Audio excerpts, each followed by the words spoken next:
Dear students, আশা করছি এই প্রোনাউনের পার্টগুলো তোমাদের ভালো লাগছে। আজকে আরও একটি নতুন ভিডিও নিয়ে আজকে আমরা জানব সম্বন্ধবাচক সর্বনাম। হ্যাঁ, ঠিকই বলেছ, রিলেটিভ প্রোনাউনের সম্বন্ধে।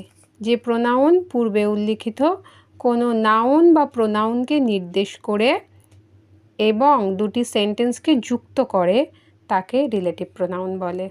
উদাহরণের মধ্যে থেকে হু, হুইচ, হোয়াট, দ্যাট ইত্যাদি। মনে রাখবে হু, হুইচ আর দ্যাট। হু হচ্ছে পার্সনের জন্য, হুইচ হচ্ছে থিংস অ্যানিমালসের জন্য, আর দ্যাটটা বোঝায় পার্সন ও থিংস দুটোর জন্যই। চলো এবার আমরা খুব সহজে কিছু উদাহরণ নিয়ে ব্যাখ্যা দেখে নিই। This is the boy who helped me. এই সেই ছেলেটি যে আমাকে সাহায্য করেছিল। I have a book which is very interesting.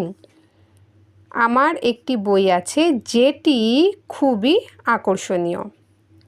This is the pen that I lost. এটি সেই কলম যা আমি হারিয়েছি।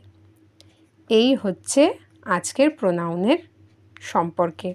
চলো লাস্টের প্রশ্নটা তোমাদের জন্য কি থাকলো দেখে নিই। This is the boy dash helped me.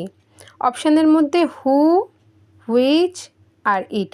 আশা করছি এবারে তোমাদের সঠিক উত্তরটি দিতে কোনো অসুবিধা হবে না। তোমাদের উত্তরের অপেক্ষায় থাকবো। ভিডিওটি যদি তোমাদের একটুকু কাজে লাগে বা ভালো লাগে অবশ্যই লাইক, কমেন্ট, শেয়ার করো এবং আমার চ্যানেলটিকে সাবস্ক্রাইব করে পাশে থেকো। আর যারা ফেসবুক থেকে দেখছো তারা আমার পেজটাকে ফলো করে দিও। আবার দেখা হবে খুব শিগগিরই। ততক্ষণ ভালো থেকো, সাবধানে থেকো।